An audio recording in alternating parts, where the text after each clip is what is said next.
What is up, down, and sideways? All you beautiful individuals, we are here.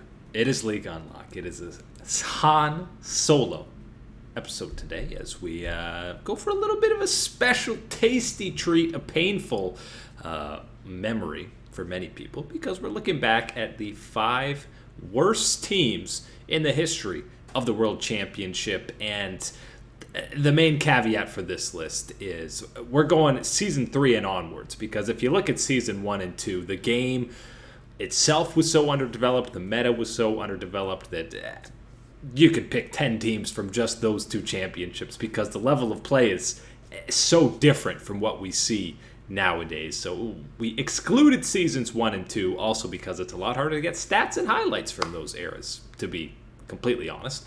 So season 3 onwards, we're looking at the worst teams that have been at a world championship, and you can see just looking at some of these squads the evolution and increased quality of wildcard teams, minor region teams, and in some cases the degrading of some of the more major region squads. Before we get to the actual list, we'll get to the dishonorable mention, and this is a fun one. There's going to be a little bit of LCS flame going forward on this list. And it starts with that dishonorable mention. We're going 2020 TSM. A lot of this, obviously, because the first team to ever go 0-6 as a first seed from a major region. That is just, obviously, round of applause for the TSM boys to be able to accomplish that impressive historical feat, which will probably never be mentioned ever again. And obviously this team isn't actually, when you're comparing it to some of the wildcard teams from the earlier days of Worlds, of course they're much better than them. They were actually competitive in a lot of these matches, but they did have some pretty terrible statistics, and at least half of their games have a iconic moment for ineptitude. Obviously the Gen G match where you have the horrible throw at Baron when TSM actually had a lead and looked like they could pick up their first win of the entire tournament. That same game also has the infamous, oh so infamous 9-man sleep from Spica, where he gets an incredible Lilia ulti and everyone on TSM for whatever reason is scared to follow up on it. I have no idea why.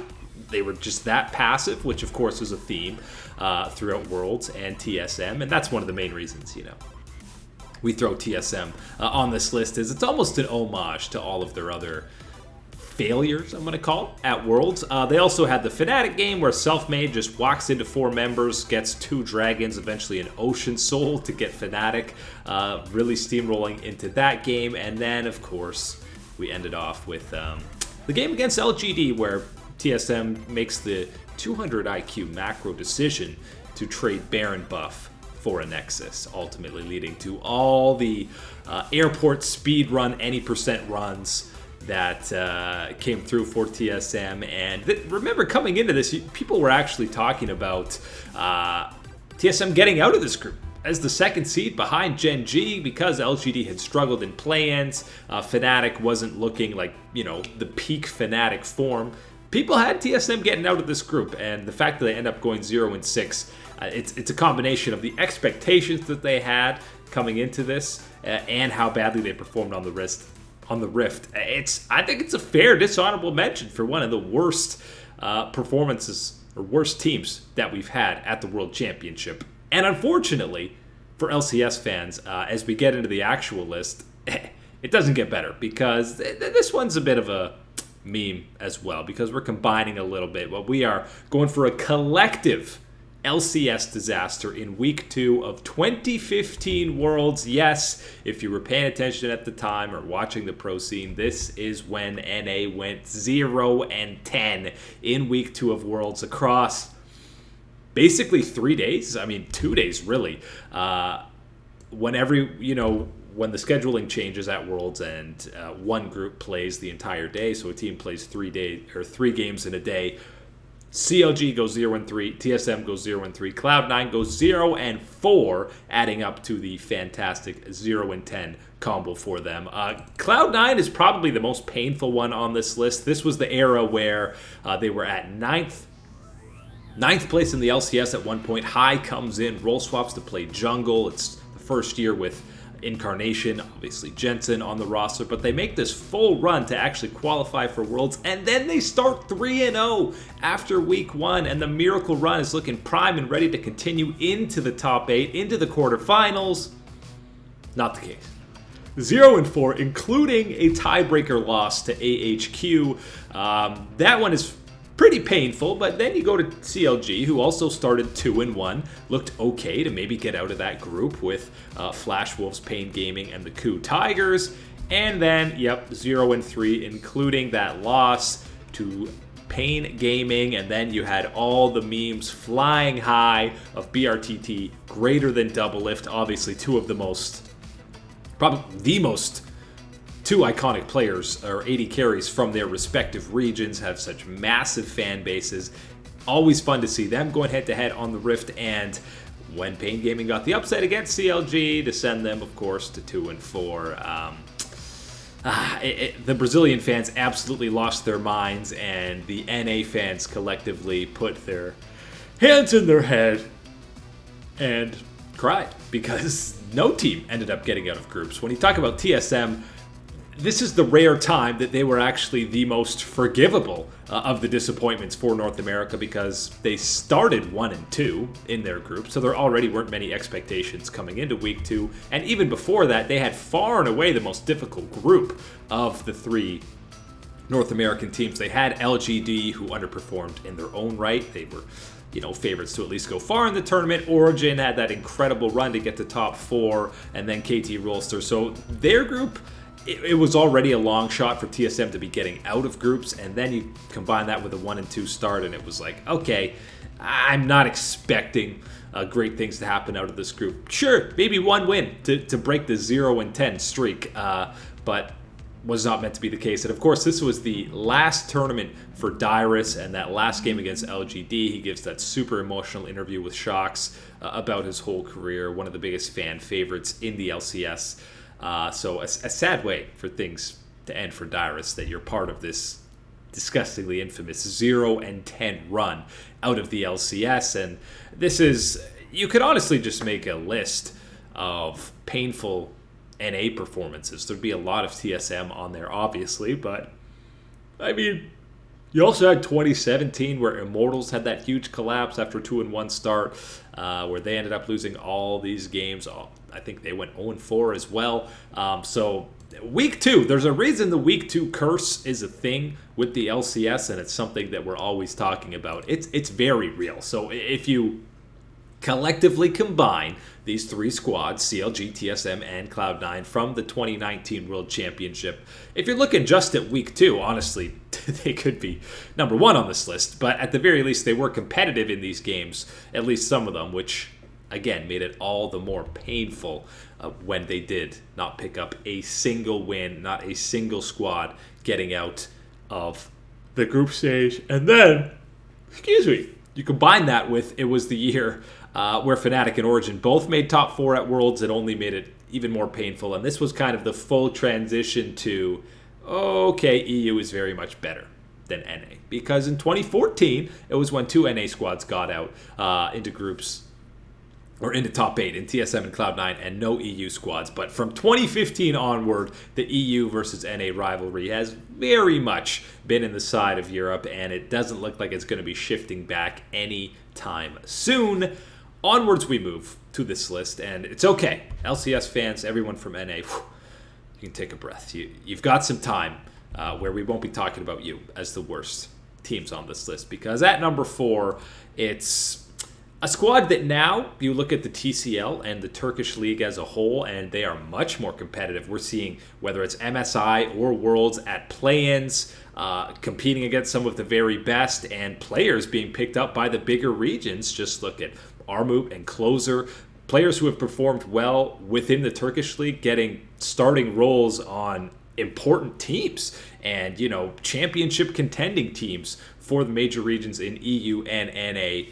But it's been a long journey and progress for the TCL to get to that point, and it started, way back 2014 when you had Dark Passage, you had International Wild card championships for that 1 or 2 wild card spots at the World Championship. And Dark Passage, one of the first most famous Turkish teams, they actually, listen, they had Fab Fabulous and Holy Phoenix, which became household names within the Turkish scene. Obviously, this was near the very beginnings of their careers, but a couple of guys who were still playing on the main stage. And I will give Dark Passage a tiny bit of leeway on this list, and it's one of the reasons why they are, 4 as opposed to on the top 3 for worst teams.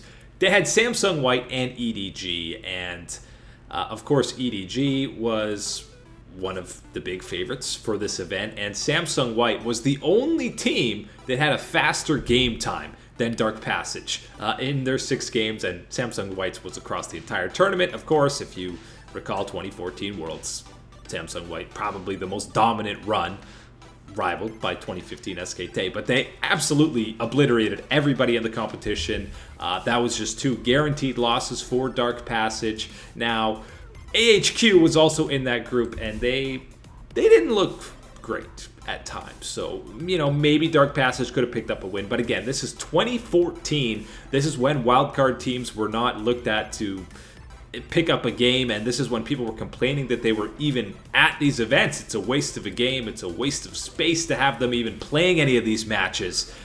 So it's still hard-pressed for them to even get a win against AHQ. But this was the early days. This was the development phases of the TCL and the wildcard regions, but they were clearly outmatched, especially when you saw them against tournament favorites. That was when it was the biggest juxtaposition that you could possibly imagine.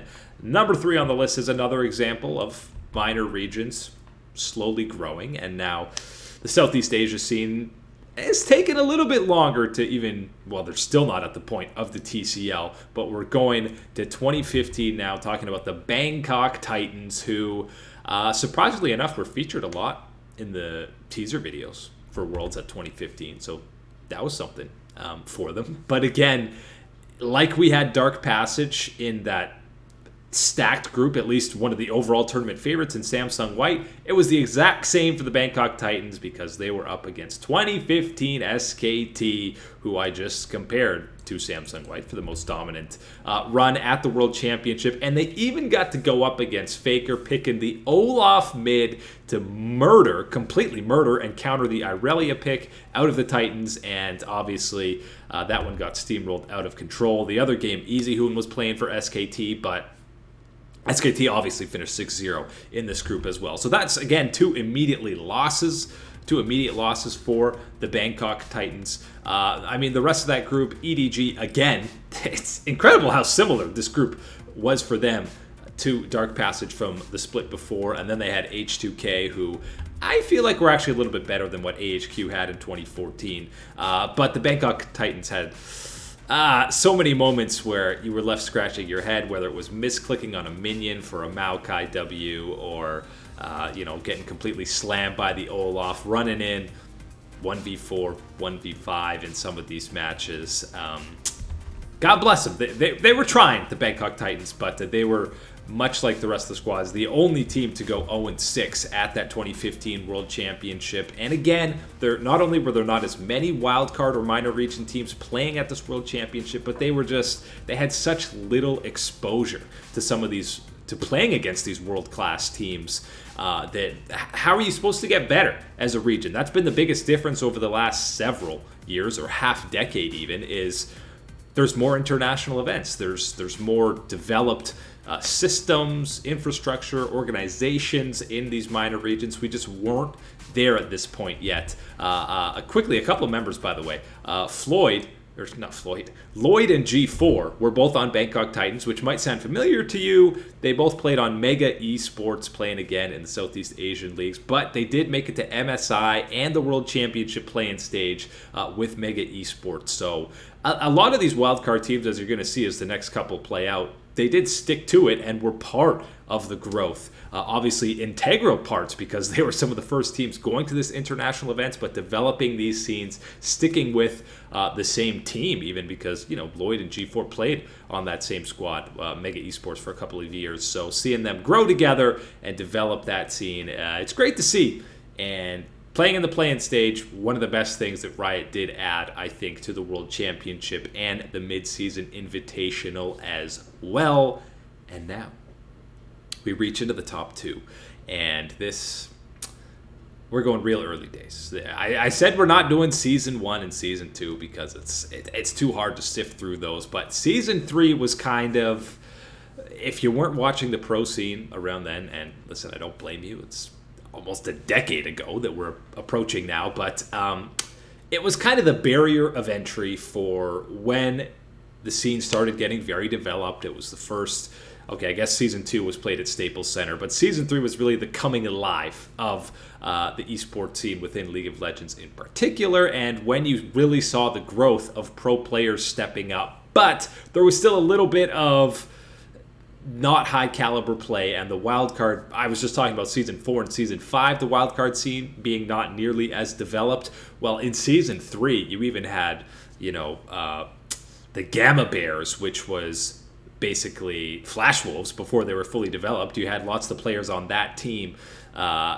Maple and Sword Art, before they became competitive. They were getting completely smashed by SKT, so there was still time before all these other smaller regions, not out of the LCK, LPL, NA, or EU, were going to be competitive. So just with that big caveat, that these teams, these wildcard teams that came into Season 3 had almost zero expectations, and we start with Gaming Gear EU, who were part of Group A, and even getting into this event was already a surprise because they beat Pain Gaming at the International Wildcard Championship, which was the qualifier for Worlds. Everyone was expecting BRPT and Kami of Pain Gaming. They were clearly the best international or wildcard team coming into Worlds, and everyone expected them to be there. But Gaming Gear came away with the upset. They get placed in a group with TSM. The formatting's all different at Worlds in 2013. There's just 2 groups of 5 teams in each of them, and you play 8 games, against everybody, blah, blah, blah. And MINESKI's there with Lemon Dogs, OMG, SKT, and TSM. And the reason Gaming Gear is not number 1 on this list, they picked up a win. And of course, this is where we can flame North America a little bit more. That win was against TSM. And before everyone freaks out, of course, to TSM, give them a break. This was when they were already eliminated. They were not going to be getting out of this group. They only picked up 2 wins, so it was a full troll comp. You had Reggie picking Teemo and camping bot lane at level 1, hiding invisible. Dyrus is playing Thresh top. Xpecial's playing Vladimir and Orianna bot with Wild Turtle. It was full-blown troll for TSM, and Gaming Gear went pretty much standard meta. Maybe a Tryndamere top was a little bit weird, but they pick up their 1 win in that troll comp scenario. So really it's not a full win, but it still counts on the scoreboard, and it's another infamous thing for them to go with for TSM. Just get to flame them again for another World Championship. Mazarin, the mid laner for Gaming Gear, was kind of the most famous, and if you look at the pro career after this split, or after this year for Gaming Gear, none of the other players really did anything. Mazarin played 1 single EU LCS game when he subbed in for the Copenhagen Wolves for Cowtard. He played 1 game, and then outside of that, his professional LoL career was pretty much done. But a little fun fact here, after playing League of Legends, he became a well-known player and pro player in the Osu community. I don't know if you remember that musical rhythm game where you get your insane APM. Everyone used to play that game in between queues to keep that APM and those mechanics going. But he's actually really popular and good in that community. So exciting that he was able to do so much outside of League. It's great to see that, hey, your career goes well beyond. A lot of these guys, if they retired early, they're 21 years old. There's plenty more left to be doing for your career. So good for him and Gaming Gear. They live on in infamy as the team that did pick up a win. And you'll notice that a lot of their stats were the 2nd worst at that event. Not the worst, which, is, well, how can they be on this list if they were only 2nd worst in a lot of these categories? Well, my friends, that's because we have number 1 on our list. We are talking about MINESKI, who... It's hard what to say about MINESKI. If you watched the games of 2013, you would have clearly seen that they were even more outmatched than Gaming Gear EU. And you might want to, it's hard to say which group was actually more difficult, but the Philippine squad from MINESKI, a lot of hometown fans flamed them a lot. But I don't know if they were expecting them to be a lot more competitive, but they obviously weren't. They had some of the worst stats in World's history. And yeah, there were a lot of really good teams in that Group B. Fnatic, Vulcan, LoL, yes, out of NA, Samsung Ozone, and Gambit as well. But it's just... it's hard to really choose who the worst is here. Well, actually, it's not. MINESKI's definitely the one here. You just looked at some of their comps that they were running. Now, they had one highlight where they get an ace against Samsung Ozone, and I feel like people probably talked about that for years and years to come. That was really the main highlight out of them. But 24.3 deaths per game. To put that into context, Golden Guardians, FlyQuest, Counter Logic Gaming in the 2021 summer split, the consensus bottom three throughout a lot of the LCS, they averaged around 15 deaths per game. 15, 16 deaths per game. So almost 9 more deaths per game for MINESKI in the 8 games that they played over the group stage. They picked a 4 support comp against Fnatic. They had a zillion top lane, Nunu jungle, Soraka mid, Varus at 80 carry, Sona support. So God bless them. They were trying to innovate. They were trying many different things. Just never really ended up working out. They made even Vulcan look like world championship contenders with how bad they were getting stomped in a lot of these games. We're talking, 5K, 8K gold deficits at 15 minutes somewhat routinely. They were completely outmatched on the Rift. And this was, the beginnings of saying, why are there even wildcard teams playing at these international events? They just come in and get absolutely stomped. But it was the early days. It was the pioneers for MINESKI. And the most fascinating thing about this team for me, remember, this is 2013, this World Championship. You had Kaigu, Exosin, and TG. That was the jungle, AD carry, and support at the time for them.